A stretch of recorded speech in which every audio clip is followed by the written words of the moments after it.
Darkseid is easily one of the biggest and most terrifying bads in the DC universe, which is why he's known as one of the Justice League's most challenging villains. And when I say Justice League, I mean he's obviously powerful enough to fight the entire Justice League all at once. In fact, Darkseid has brought the world to the brink of destruction more times than I can count. But as the great Qui-Gon would say, there's always a bigger fish. So for all of Darkseid's immense power and feats, there are a number of other villains that can knock Homeboy out for the count, and today we're going to talk about 10 of them. As you can imagine, anyone who's able to take out Darkseid has unimaginable power, so obviously we chose villains who have more than demonstrated they have the feats, power, and ability to take out DC's most infamous new god. And believe me when I tell you, you're about to see exactly what we mean. Kicking off the list at number 10, we have Erebos, who was introduced in the Deceased series. Erebos is a primordial deity, one of the first beings born in the void of chaos. Because of this, he's more of a concept or force of nature than anything else, possessing darkness, manipulation, and divine empowerment. In fact, Erebos is the personification of darkness in Greek mythology, the god of the dark, so to speak. Well, in the Deceased story, Erebos was unleashed when Darkseid, who was always chasing after and messing with the anti-life equation, finally got his hands on it, but not before he fused it with elements of death itself, creating a corrupted version of the anti-life equation and the perfect gateway for Erebos to inflict chaos on their world and turn anyone infected with it into a violent agent of death. And not surprisingly, that included Darkseid. Erebos is so powerful that Ares, the god of war, said this about him in Deceased War of the Undead Gods issue 3. You are not fighting an equation. Darkseid, he's a new god. He's a child, a powerful pawn for something much larger. He had no idea what he was playing with when he merged the anti-life with death. What he has unleashed, what has turned its gaze towards us, that is no equation. This is older than numbers, older than gods. This universe will die. Erebos is here. So even the god of war is terrified of what Darkseid has unleashed into the universe, because essentially you can't kill darkness. In fact, at one point we actually see Erebos say, "Ares and the Black Racer, such little things. When there is no one left to fight a war, when there is nothing left living to die, there will still be darkness." And right after he says that, he easily kills Ares, popping him like a balloon with one of his massive Cthulhu-like tentacles. Ultimately, Erebos was such a threat to the universe that Darkseid was willing to join forces with the Justice League in order to fight him. But in the end, the only way Erebos was stopped was with a life equation-imbued Damian Wayne Batman detonating himself with an intense amount of light from inside of Erebos, because the only thing that can beat the dark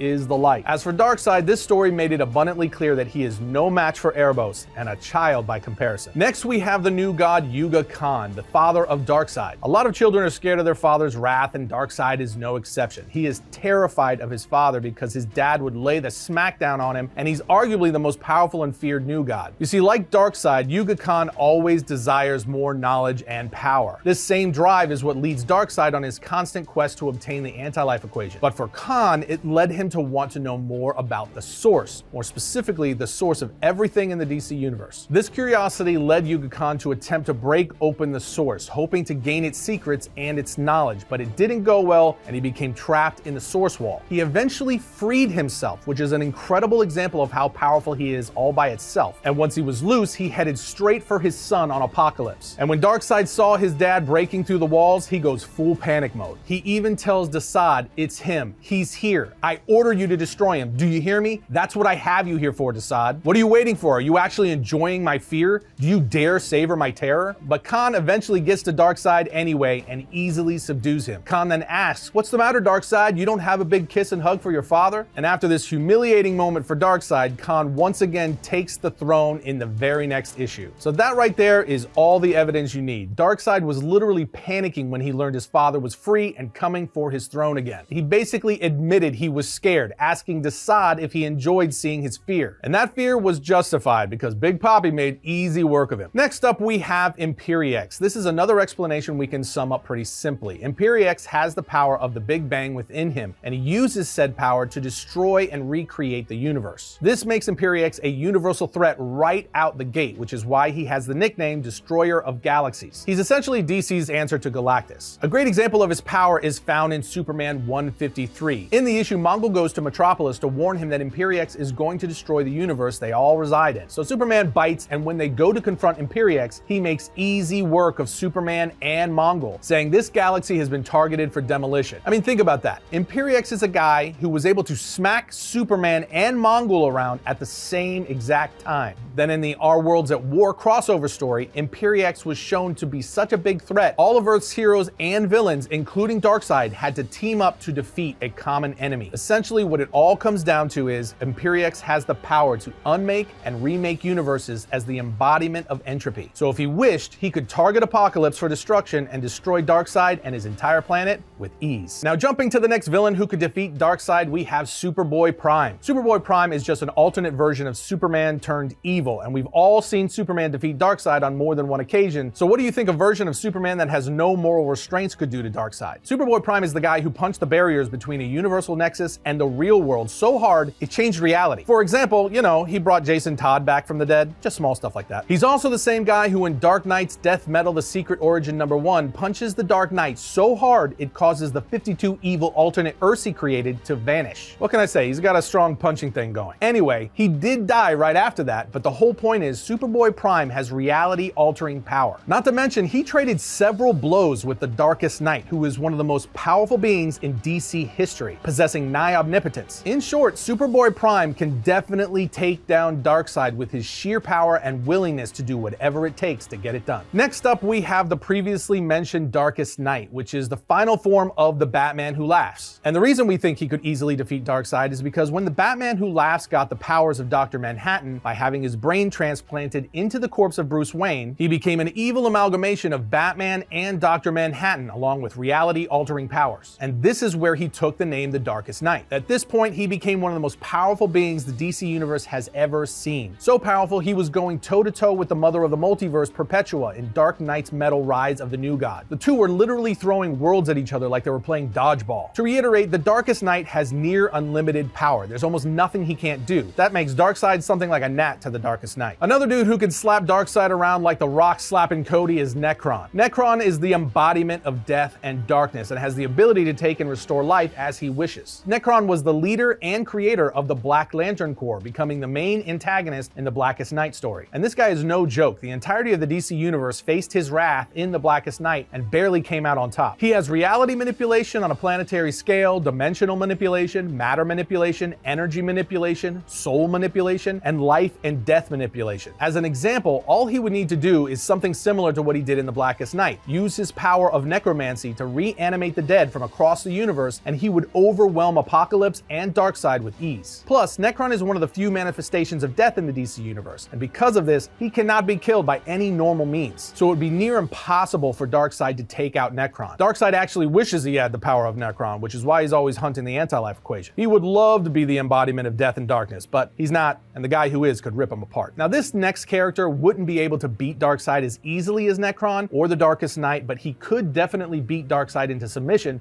with brute force, and that is Doomsday. Doomsday's powers stem from a process of forced evolution by being killed repeatedly in the harshest environments and then revived, each time becoming resistant or immune to what previously killed him. In short, he's immortal and can't be killed the same way twice. The greatest example of Doomsday's power is obvious, and it's one of the most iconic moments in comic history, when he killed Superman in Superman 75. They actually killed each other, but the point is, Doomsday was able to do what no other villain has: kill the Man of Steel. And as I said earlier, Superman has defeated Darkseid on more than one occasion, so it's safe to assume that Doomsday could definitely defeat Darkseid. It does have to be stated though, Darkseid could also beat Doomsday. The problem for Darkseid is that Doomsday always comes back. So if Darkseid were to kill Doomsday using a particular method or power, Doomsday would simply return, immune to that method of attack, and take him out. It's for this reason and more that Darkseid ran from him in Doomsday Annual #1. Enough said. Coming in at number 3 is a character that would literally just blink Darkseid out of existence or into another one, and that is Mxyzptlk. Simply put, Mr. Mxyzptlk is a 5th dimensional imp with the power to do anything that he can think up. He can easily defeat Superman or any other character if he wants to, but there's no fun in that for him. He's more interested in playing games with people. But it's just one example of his sheer power. When Mxyzptlk was fighting with Batmite, another 5th dimensional imp, he accidentally destroyed the whole universe. He wasn't trying or putting effort into it. He just slipped slipped on a banana peel and accidentally destroyed a whole universe. And before that little oops, he and Batmite were throwing planets and galaxies at one another. Again, Mixia Spitlick could just think Darkseid out of existence, or think of something more clever like creating and putting him in a reality where Darkseid's dad, Yuga Khan, constantly has him over his knee. In fact, that actually seems like something he'd be more likely to do. But as a direct example of Darkseid up against this fifth dimensional imp's power, in Superman Volume 2, issue 161 through 165, the Emperor Joker storyline, we see the Joker wielding Mixia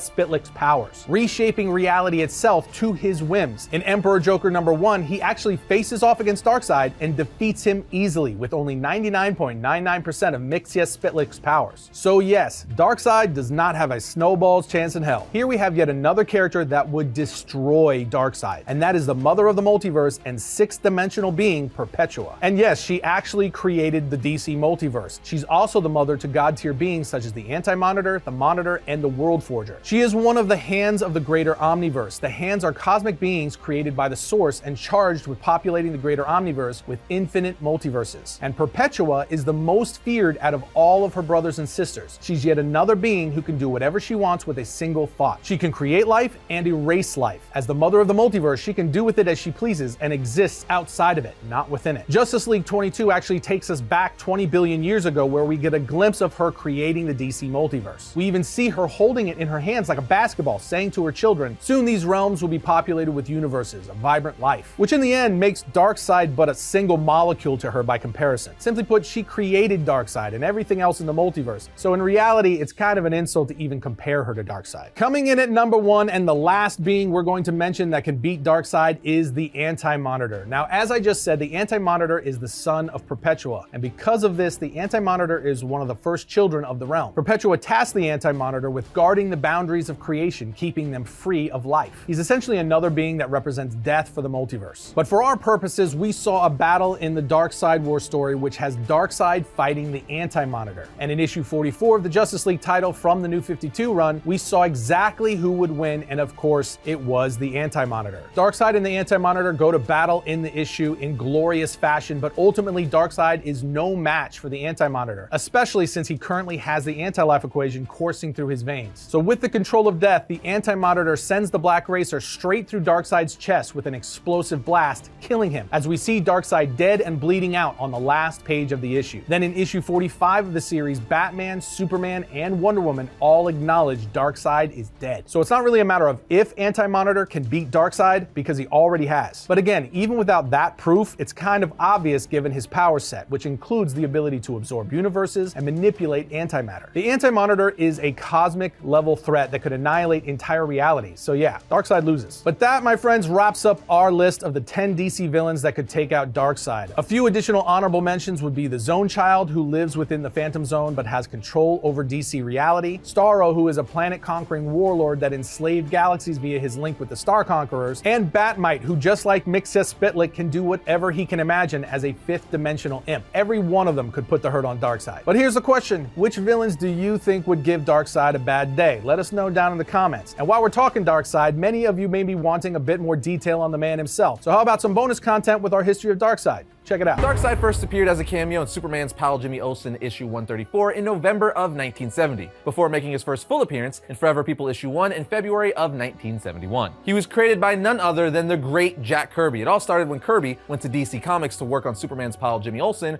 with issue 133. As soon as he was put on the book, he started laying down the groundwork for his creation and idea, the Fourth World, which in layman's terms is his universe of eternal conflict between good and evil, aka New Genesis versus Apocalypse. Then literally on his second issue of Superman's pal, he put a cameo of Darkseid. Darkseid was originally intended to be the main villain for the Forever People, New Gods, and Mr. Miracle titles, which to be fair, he was, but Darkseid grew to become even more than that. You see, after the cancellation of those titles, DC was like, yeah, we still want to see Darkseid, so he would continue to make appearances as a villain in some major DC titles, ultimately fighting characters like Superman and Batman, and then even the entire Justice League. As for how Jack Kirby came up with Darkseid, well, as legend has it, he modeled Darkseid's face off of actor Jack Palance, while the villain's personality was inspired by Adolf Hitler and Richard Nixon. And I gotta say, if you're gonna have a villain inspired by someone, it doesn't get much eviler than Hitler. But now that you know a little bit about Darkseid's real-world creation, let's take a look at his fictional one with origins. Now, Darkseid has had two major origins over the years, his original Jack Kirby one and the one from the 2011 New 52 reboot. And though I'm not sure which origin they're going to be pulling from most for Zack Snyder's Justice League, I will say that doesn't matter, because us true Darkseid and Fourth World fans know there's only one real origin for Darkseid, and that's the one created and told to us by Jack the King Kirby. So that's the one I'm about to break down. It all starts with the origin of the new gods, because as we know, Darkseid is a new god. You see, as Jack Kirby told us himself, many years ago, there came a time when the old gods died. The brave died with the cunning. The noble perished, locked in battle with unleashed evil. It was the last day for them. An ancient era was passing, and fury holocaust. The final moment came with the fatal release of indescribable power, which tore the home of the old gods asunder, split into two great halves, and filled the universe with the blinding death flash of destruction. In the end, there were two giant molten bodies, spinning slow and barren, clean of all that had gone before. Drift in the feeding sounds of cosmic thunder. Silence closed upon what had happened. A long, deep silence wrapped in massive darkness. It was this way for an age. Then there was new light. And out of this light, the new gods were born. But like any civilization, alien or not, there's good and there's evil. Now, as I just mentioned a moment ago, the homeworld of the old gods was split into two during its destruction, with each one ultimately becoming its own new planet. One essentially becoming heaven and the other one hell. That's not literal, that's just the best way to look at it. And of course, we're here to elaborate on Darkseid, who rules the evil hell planet named Apocalypse. As the god Orion even said, all that New Genesis stands for is reversed on Apocalypse. But before Darkseid ruled Apocalypse, before he became Darkseid, he was known as Prince Usix. He was second in line to the throne of Apocalypse, which didn't sit well with him because he wanted to be king. So he devised a plan to take control of Apocalypse, but he didn't have to get rid of his father, because his father, King Yuka Khan, was trapped in the Source Wall after attempting to unlock the secret to the Source. However, he did have to get rid of his older brother Drax. And no, not Drax from Marvel and Guardians of the Galaxy, completely different universe and character. So when Drax went to the Infinity Pit to obtain and master the Omega Effect, Euxis killed him and stole the Omega Effect from his brother, at which point Euxis' skin turned to stone and he renamed himself Darkseid. So if you ever wondered why Darkseid's skin looks like concrete or stone, that's why. His skin turned to stone once he stole the Omega Effect from his brother, at which point he took up the name Darkseid. Now that's how Euxis became Darkseid, but if you could believe it or not, Darkseid actually became a little tamer after this. And what is the only thing that could tame a man? Say it with me. A woman, and that would be Sully, a kind-hearted scientist who used her power for the common good instead of conquering. But Darkseid's mother, Queen Hegra, was all like, nope, this is Apocalypse, and you're not going to corrupt my son with all your good intentions. He's got to stay evil. So she had Desaad, Apocalypse's torturer, kill her, but not before she gave birth to Darkseid's son, Killabok. But of course, Darkseid eventually found out his mother had Sully killed, so now more pissed off and motivated than ever to see his mother dead, he also used Desaad, this time to kill his own mother by poisoning her. This all led to Darkseid forever turning his back on the concept of love and compassion, leaving him as the unstoppable ruler of Apocalypse. And now that you know Darkseid's origin, let's start talking about some of his story arcs and publication history. Now, when you think Darkseid story arcs in comics, there's obviously several that come to mind, one of which being the Great Darkness Saga. And the reason for that is it takes place 1,000 years in the future, where Darkseid has been gone for centuries. To say he's a distant memory would be an understatement, but just because he's forgotten doesn't mean he's gone and not gonna make a comeback. And that's exactly what he does when he returns 1,000 years into the future and starts fighting with the heroes of this time, aka the Legion of Superheroes. Once back, he uses magic and science, aka alchemy, to make himself even more powerful. He then places the planet Daxam under a yellow sun to give all of its Kryptonian inhabitants Superman-like powers. If you didn't know, the planet Daxam is made up of a colony of Kryptonians who left Krypton to explore the universe. Anyway, Darkseid then puts them under mind control and uses them to try to conquer the universe. But of course, in the end, the Legion of Superheroes are like, yeah, that's not gonna happen, and defeated Darkseid. We then have the Darkseid story from the Seven Soldiers Mr. Miracle miniseries from 2005, which gave us Boss Darkseid. Basically what happens here is it's revealed that Darkseid has finally got what he's always wanted, the anti-life equation. And once he gets it, he uses it to destroy all of Fourth World. If you don't know what Fourth World is, it's Jack Kirby's universe where the New Gods live, both New Genesis and Apocalypse. And Darkseid destroyed all of it. Because of this, the New Gods fled to Earth where they would stay in hiding. And this is where things get crazy. We learn that Highfather and everyone that follows him are now a group of homeless people. We also learn that both Metron and Black Racer use wheelchairs, Granny Goodness became a woman pimp for the female Furies, Desaad is an evil sadistic psychiatrist, and Darkseid is now a prominent gang leader who they call Boss Darkseid. It's a pretty crazy but cool story. If you're familiar with Grant Morrison and his writing, you know what I'm talking about. It's weird, but good. Either way, by the end of the story, Darkseid devises a plan to destroy the New Gods once and for all. But this brings us to the big mama and probably the most famous Darkseid story of all time, for better or for worse, Final Crisis. And what's crazy about Final Crisis is that the Seven Soldiers Mr. Miracle miniseries and Boss Darkseid ties into it, but that's what we call going down the wormhole. So we're not going to get into that right now, but just know that Boss Darkseid is a big part of Final Crisis. As for Final Crisis itself, it starts off with Darkseid taking over and messing up the multiverse with the help of his herald, Libras. All you really need to know about Libra is he's an agent of Darkseid who's a supervillain, anti-Christ-like figure. But he's not the only person helping out Darkseid. Darkseid has a legion of followers that's helping him as he undergoes his latest rebirth, which leads to Darkseid gaining the fullest of his power. But eventually Batman is able to shoot Darkseid with the same exact bullet that killed Orion, Darkseid's son, which gives us the ever-famous image of Batman using a gun to shoot Darkseid. But if Batman using a gun isn't crazy enough for you, simultaneously while Batman shoots Darkseid, Darkseid hits Batman through the heart with one of his Omega beams, sending Batman back in time and infecting him with Omega energy. Now originally we didn't know that at first. We thought Darkseid straight up killed Batman, but in actuality he was lost in space and time via the Omega sanction. And the Batman body we saw Superman holding was actually one of the many Batman clones Darkseid made. It was a whole thing, because what?